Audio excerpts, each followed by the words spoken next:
Hello, everybody. Today I'll be discussing the significant impacts of economic inequality in the United States and a Christian's role regarding economic inequality. Now, there are three reasons why there's economic equality in the U.S. Some of these reasons can include technology, trade, and institutions. Um, One of the biggest reasons is technology. The main problem is as technology increases, there's a demand for new skills, and sometimes it's hard for countries to keep up with the current rate of technology because technology is always advancing. So the greater the technology, the more demand there is for new skills, and if there's new skills, there's a greater demand for people that need to be trained. So as technology advances, that means there's a bigger demand for new skills of that technology. So whether that's smartphones, whether that's any kind of technology, the new refrigerators we have, the new smart cars we have. One of the main reasons why Tesla is taking so long building some of its batteries right now is because the technology to create it is at a very slow rate. So therefore, the cost for Tesla is more expensive.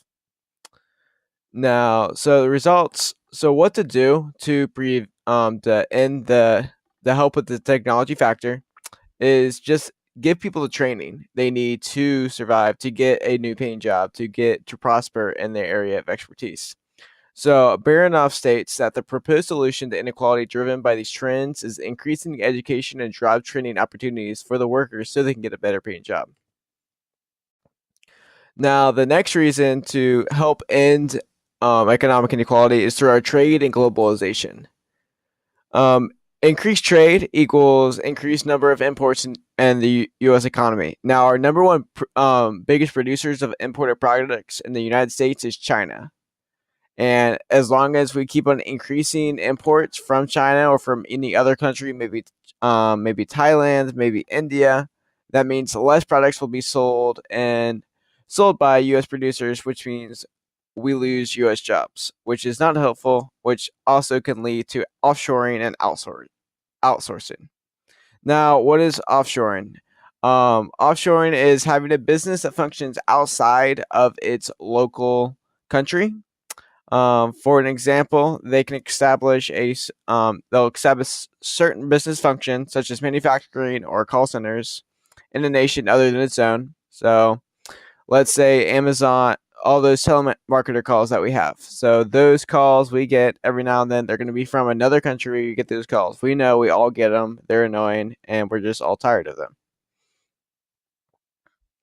The third reason is our institutional policies. Now, the problem with institutional policies is that they have reduced wages and employment through a few different things, such as deregulation, maybe the deunionization, tax changes, and federal monetary policies.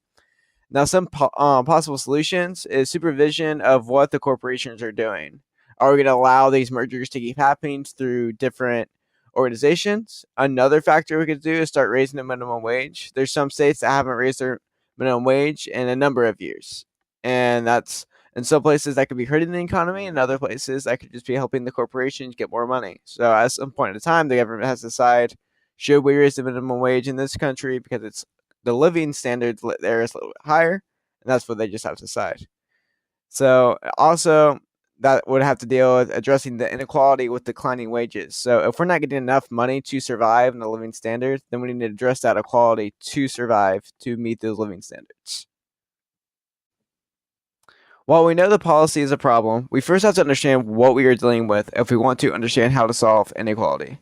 Now, we all know economic inequality is a problem. We have to try to understand the different policies that are in play right now that could be influencing and are influencing our economic inequality. So Kramer states fiscal policy is the means by which government adjusts its spending levels and tax rates to monitor and influence a nation's economy. Now, there's different factors that involve the fiscal policy. So there's the fact that fiscal policy will influence the economy by increasing the supply and demand, such as during recession, or it can deregulate at the same time and take away the supply and demand, which does not happen very often, but every now and then they may have to do it. They also provide for public services such as courts, defense, and highways, and they also redistribute income. I like to think of it as a Robin Hood metaphor. We're taking from the rich, we're giving to the poor. We're making sure the rich get taxed on their income, the poor get taxed on their income. But at some point in time, we have to understand where do the percentages lie? Are they equal percentages? Is this causing more disruption than helpfulness? It's further important to note that fiscal policy affects everyone, it involves the government revenue and the government spending. The government gets their revenue through taxes. So any tax that we have upon us, whether it's local taxes, whether it's state taxes, whether it's even federal taxes, that's the way fiscal policy works. And if we're taxing the rich more than we are the poor, that could be helpful for our economy. But if we don't, if we limit taxations of the rich because they're already making so much money for the government, then that could cause problems for the economy because we're not getting enough money to put into the input of the economy to help the rest of the people out. So, who controls fiscal policy? Now, Congress controls fiscal policy. Congress decides how the government spends and raises its revenue, whether that's through corporate sales taxes, local sales taxes. What we can do today, we can start voting for congressmen and women to help decide how the government raises revenue and how the government spends its revenue. So the United States uses a progressive tax system in which the rich pay more, the higher than average than the poor people, based on income. Now everybody is taxed on income, and it's not on your wealth. It's not on your wealth or how much you're worth. It's exactly just on your input, on your income. So let me give this example.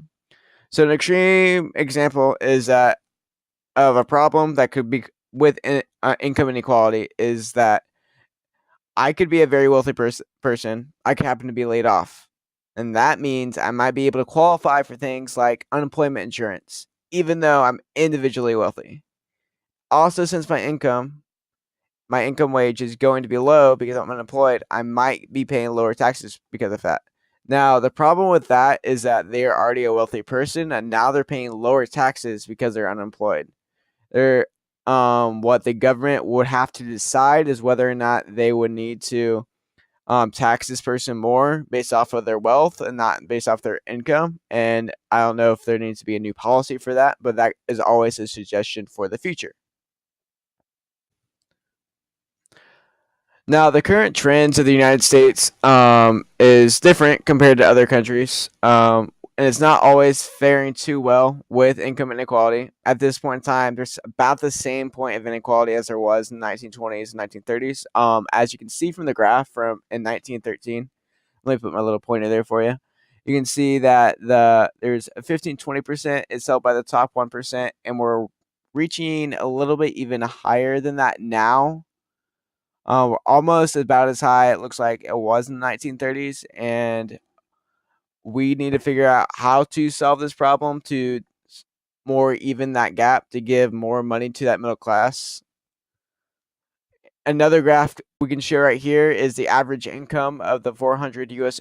earners from 1992 to 2014. So, income inequality refers to the extent to which income is distributed in an uneven manner among the population. So, within the past 30 years, we can see the income of the top earners of the U.S. has been increasing.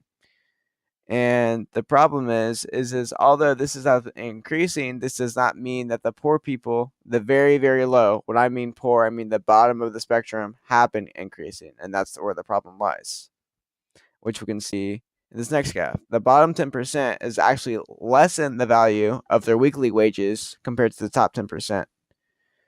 And this is a problem with our current wage inequality. So as you can see with the top percentile, their growth in wages has significantly rose since 1979, while the bottom 10 percentile has lowered the weekly wages since 1979. So we're going from 414 in 1979, and now we're at from this Bureau from the Bureau of Labor Statistics, we can see from the 2015 we see at 397, while the top 10% just keeps increasing and keeps increasing, and so has the middle class keeps increasing, which is good for the middle class. But we need to find a way to give to those in need to help them be as successful as the top percent to make them be able to be successful. Now, we're probably wondering what the specific changes are in our economic structure that are causing some of these inequalities. And the thing is, our economy is changing, and it's going to just keep changing. And unfortunately, right now, the higher you are, the more you get paid. The higher you are, the higher skilled you are, the more you're going to get paid. And the lower skilled you are, the lower you're going to get paid. And that's just how our economy works currently in America. If we can start building steps so the lower paid workers can gain the skills necessary to meet up to the higher skilled workers, we should be able to provide ways for them to grow, for them to advance. Then we could start probably seeing an increase of less inequality and economic inequality within the different generations. Another problem is new technology. New technology means a smart machine, a smart car. Things are taking over people's jobs. I wouldn't be surprised in the near future if there was a car such as a semi that was a just a smart semi that almost drove itself with no people, and it just went back and forth. And we have all those semi drivers that are losing jobs just because they need somebody to talk to. We also have current Google AIs right now that could be soon to be telemarketers that look just that hear and sound just like us. So we got to wonder where our technology is leading and what jobs is are eliminating, and at what point should we be eliminating the jobs that people need and they just need a value, they just need something to live off of. And we just have to decide at what point, how far can we choose to use technology to our advantage, which is great, but can it and will it hurt the economy? We also have a problem of deregulation. Kitten states that deregulation is a reduction or an elimination of government power in a particular industry, usually enacted to create more competition within the industry. So, a problem with this would be such as we're allowing companies to have more power than they had before, which is allowing them to make money than they did before. Because we're just easing off the regulations of certain companies and certain conglomerates, we're allowing different mergers to happen, or allowing them to create more money to become a more powerful organization, which is could be great for the economy. But we have to see, when does the government need to start regulating, needs to start understanding maybe they shouldn't be almost a monopoly, maybe they shouldn't be here and there, and maybe they just shouldn't have as much money as we thought they would. Castro states the rise of the global conglomerates that can move their profits abroad, for an example, and that are controlled by a smaller and smaller number of people. All those things have actually been contributing to inequality. Another policy you can try to understand is monetary policy. MDEO states that monetary policy is how new central banks manage liquidity and create economic growth. Liquidity is how much how much money there is in money supply, and that includes credit, cash, checks, and money market mutual funds. Now, there are two different parts of monetary policy. There also are two different parts of monetary policy. There's expansionary monetary policy and there's contractionary monetary policy. As as we all know, monetary policy is controlled by the Federal Reserve. The Federal's for expansionary monetary policy, the Federal Reserve uses its resources to keep the economy going.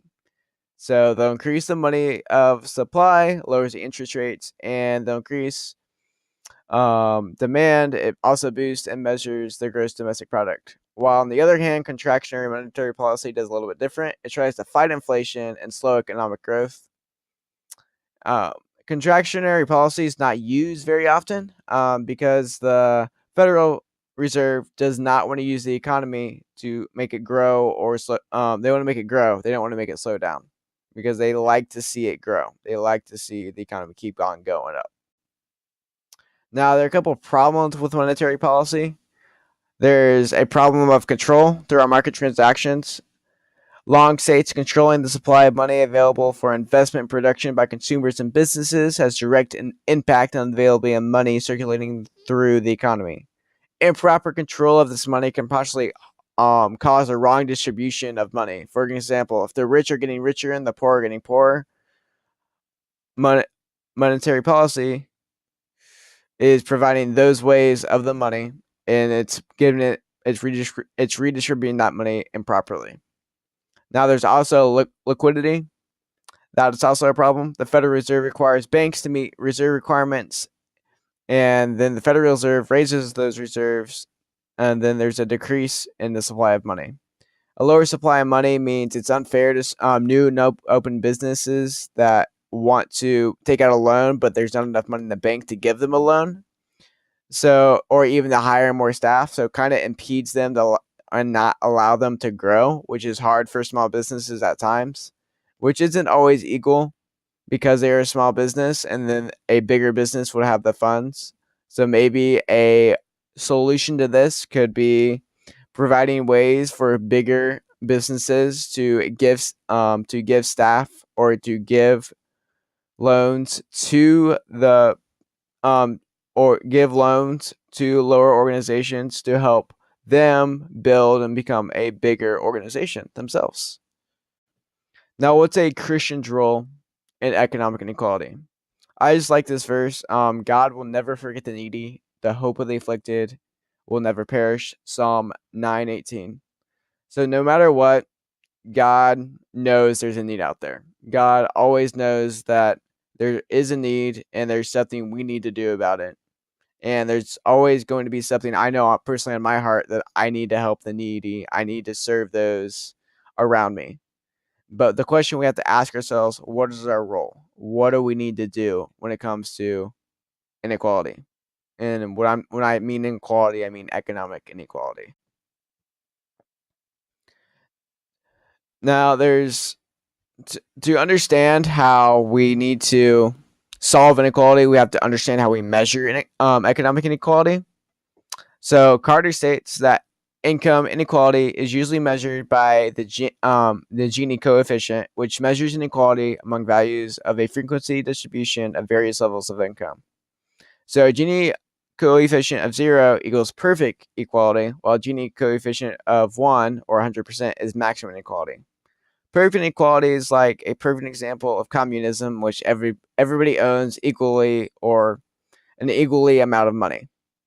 Maximum inequality, or the Gini coefficient of 1, is when one person owns all the money. It makes me think of tax collectors. The New Testament times makes me think about all the kings or Solomon, or just different roles of authoritarianism within Old Testament times.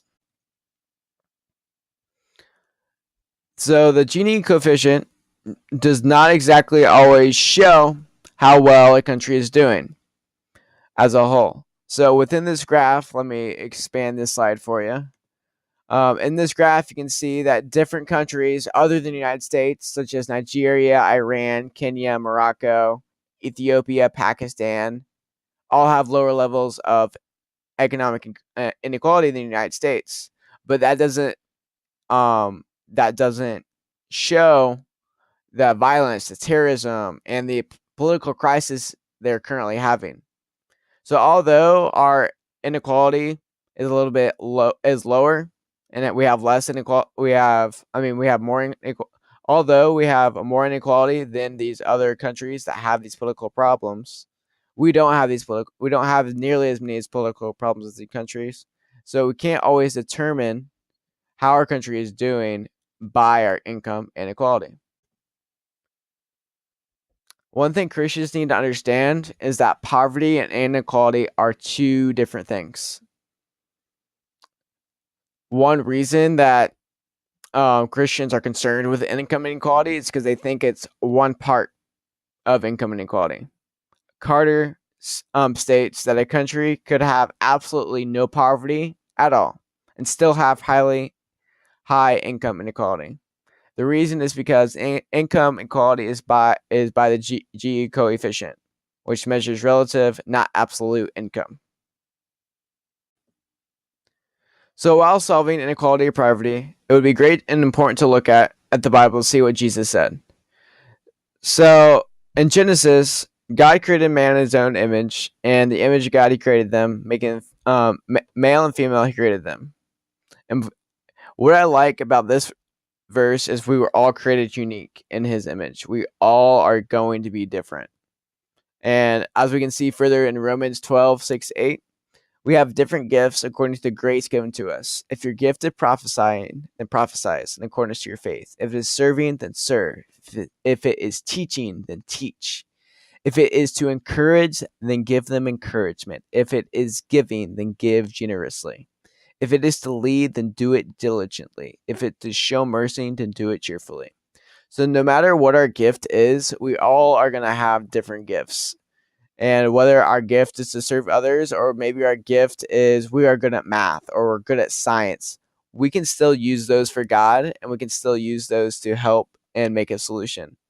But with those gifts, some people are going to have an advantage over another. We're all different. We all have a different DNA. We're all created differently in God's image. So there are going to be some people that are poor, and there's going to be some people that are wealthy. It's just a matter of what we do and how we affect, and whether we give the same opportunities to those that are poor as the wealthy.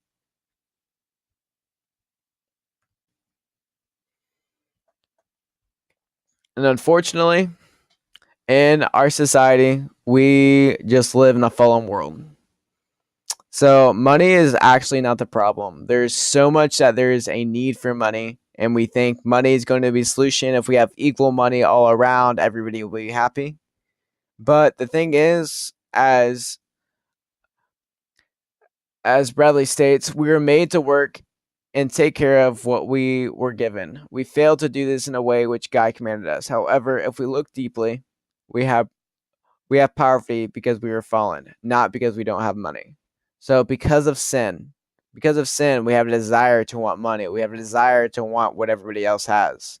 But there comes a point in time where we have to think, this is income inequality. Yes, we have problems. Yes, income inequality sounds like it's part of poverty, but it's not.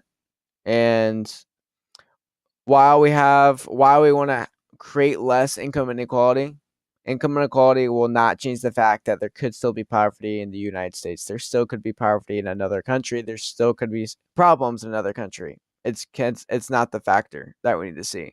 The factor is to see we have sin in all of us, and maybe we just need to change us, and maybe we need to be where the people are, and be and understand who they are. And on that note, what can we do now? We can focus on what God has called us to do. God is his call to serve him.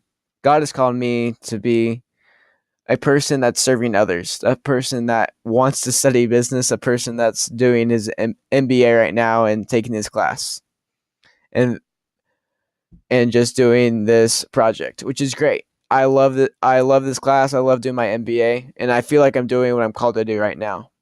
But what we also need to understand is that there's always going to be people that have more money than us. There's always going to probably be people that have less than money than us.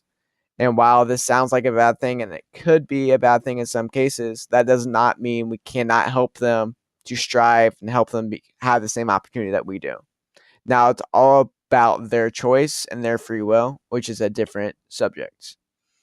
Now, Bradley states, God has gifted each of us to do something specific and special. We need to focus on our unique callings and do them with excellence rather than focusing on what others have. We spend too much time focusing on what others have, and I think that's what sometimes I feel that's what income inequality is focusing on, is what we don't have. Why don't we have the same cars that this rich business owner has? Why does the government focus on trying to even it out? What we should probably focus more on, in my personal perspective, is focus on giving this people that are poor the opportunity to grow and advance, giving the skills they need to become successful and to serve God with all our heart, with all our soul, and all our mind. That's all my thoughts on this. Thank you for your time, guys. God bless.